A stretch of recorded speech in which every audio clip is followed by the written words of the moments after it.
sahabat santuy teman-teman.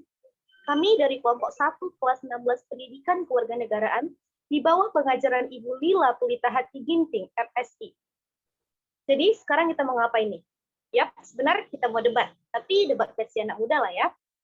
Judul kita kali ini seputar vaksinasi. Dan sekarang kita sudah mempunyai 2 tim, yaitu pro dan kontra. Saya, Fahul Fadila Parinduri, sebagai moderator, dan saya mempunyai tim pro, yaitu Mega dan Jovin, dan tim kontra, Rining dan Putri. Sekaligus notulen kita, Tria Dinda. Nah, jadi teman-teman, seperti yang kita tahu, terdapat banyak pernyataan yang beredar di masyarakat mengenai vaksinasi. Terdapat banyak pernyataan yang mendukung kegiatan vaksinasi, namun tidak sedikit pula yang kontra terhadap vaksinasi. Menyinggung soal vaksinasi nih, menurut kalian, vaksinasi itu termasuk hak dan kewajiban kita sekarang sebagai warga negara nggak sih? Karena nih, pasal tentang vaksinasi sudah ada loh. Presiden Joko Widodo pada 9 Februari 2021 telah menandatangani Peraturan Presiden Perpres nomor 14 tahun 2021 tentang perubahan atas Peraturan Presiden nomor 99 tahun 2020 tentang pengadaan vaksin dan pelaksanaan vaksin dalam rangka penanggulangan pandemi COVID-19. Bagaimana tercantum dalam pasal 13A ayat 4 juga merupakan sanksi. Sanksi yang diberikan bagi setiap orang yang telah ditetapkan sebagai sasaran penerima vaksin COVID-19 yang tidak mengikuti kegiatan vaksinasi COVID-19, sebagaimana dimaksud pada ayat 2 tersebut, dikenakan sanksi administratif, berupa penundaan atau penghentian pemberian jaminan sosial atau bantuan sosial, penundaan atau penghentian pemberian administrasi pemerintahan sekaligus denda. Hal ini tentu bertentangan dengan konstitusi terkait hak warga negara sebagaimana tercantum dalam pasal 28H ayat 3, yang berbunyi, setiap orang berhak atas jaminan sosial yang memungkinkan pengembangan dirinya secara utuh sebagai manusia yang bermartabat. Nah, jadi teman-teman, isu-isu yang seperti ini yang ingin kita luruskan. Kita mulai dari tim kontra. Kepada tim kontra untuk memberikan tanggapannya serta bukti mengenai vaksinasi yang menyinggung hak dan kewajiban warga negara. Tim kontra, waktunya dipersilakan dengan segala hormat. Terima kasih kepada moderator atas waktu dan kesempatan yang telah diberikan di sini. Saya dari tim kontra ingin menyanggah statement tentang wajib vaksin di kalangan masyarakat. Kenapa di sini saya menyanggah tentang statement wajib vaksin tersebut? Karena pada umumnya kita tahu bahwa masyarakat yang sudah divaksin itu masih bisa terkena COVID itu sendiri. Padahal statement dari vaksin tersebut adalah untuk mengebalkan tubuh dan menghindari COVID tersebut bisa masuk ke dalam tubuh kita sendiri.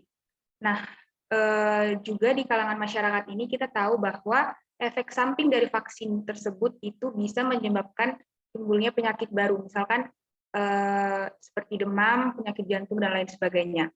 Dan ada juga dampak dari vaksin tersebut itu membuat kematian terhadap masyarakat yang sudah divaksin. Seperti di sini dikatakan bahwa yang meninggal dari masyarakat tersebut yang setelah divaksin itu ada 27 orang. Nah, dari 27 orang tersebut itu 10 terinfeksi COVID-19 setelah divaksin, dan juga 14 orang lain itu karena terkena penyakit jantung dan pembuluh darah. Sekian sanggahan dari saya. Terima kasih. Terima kasih Putri atas tanggapannya mengenai vaksinasi. Sebagai tim kontra, kita lanjutkan dengan sanggahan yang diberikan oleh tim pro Mega. Mega, dipersilakan dengan segala hormat. Terima kasih atas moderator dan tim kontra Putri. Jadi memang benar bahwa vaksin nggak menjamin 100% orang nggak bakal terkena COVID lagi. Tapi setidaknya vaksin itu membantu menguatkan kekebalan tubuh gitu. Jadi sehingga ketika seseorang terkena vaksin, terkena COVID, jadi gejalanya tuh bakal lebih ringan. Nah, jadi untuk masyarakat yang sudah divaksin tadi katanya ya, ada mengalami gejala demam dan sebagainya, itu saya rasa biasa, karena memang saya juga dulu mengalami hal seperti itu, tapi nggak sampai gimana-gimana. Namun untuk orang yang memang punya riwayat penyakit, itu pasti ada tindakan tertentu yang akan dijelaskan oleh rekan saya nanti. Oleh karena itu, juga walaupun sudah divaksinasi, kita tetap harus mematuhi protokol kesehatan, sehingga tidak akan terjadi hal-hal yang tidak kita inginkan. Seperti itu. Cukup? Baik, terima kasih Mega atas tanggapannya sebagai tim pro. Kita lanjut dengan tim kontra. Tim kontra, Rinim, dipersilakan. Baik, terima kasih atas kesempatan yang diberikan kepada saya. Di sini saya ingin menyanggah dari tim pro yaitu Mega Napitupulu. Di sini bahwasannya masyarakat yang ingin divaksin harus memiliki kondisi yang prima saat vaksin. Tak hanya itu, beberapa masyarakat yang tidak ingin divaksin mengatakan bahwa vaksin menjadi penyebab seseorang terkena penyakit baru, sehingga mengancam keselamatan nyawa. Pemberian vaksin COVID-19 ini hendaknya bersifat sukarela, tidak ada secara pemaksaan, serta sanksi yang dapat menimbulkan hilangnya hak warga negara. Terima kasih. Baik, terima kasih Rinim atas sanggahannya sebagai tim kontra. Kita lanjut dengan Jovin sebagai tim pro. Bagaimana tanggapan Jovin tentang vaksinasi? Jovin, waktu dan tempat, dipersilakan. Terima kasih atas kesempatannya, moderator. Jadi betul yang dikatakan sebelumnya, masyarakat yang ingin divaksin harus memiliki kondisi yang prima. Nah, yang saya tidak setuju itu vaksinasi hendaknya bersifat sukarela.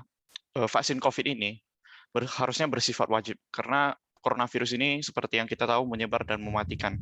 Pemerintah Indonesia saja menentukan coronavirus ini sebagai bencana alam. Nah, diwajibkan itu maksudnya adalah diwajibkan mengikuti proses vaksin. Nah, dalam proses pemberian vaksinasi itu pastinya penerima vaksin akan dicek kesehatannya terlebih dahulu. Apakah memiliki gejala penyakit atau riwayat penyakit sebelumnya. Jika tidak cocok untuk menerima vaksin, maka pasti tidak akan diberikan vaksin.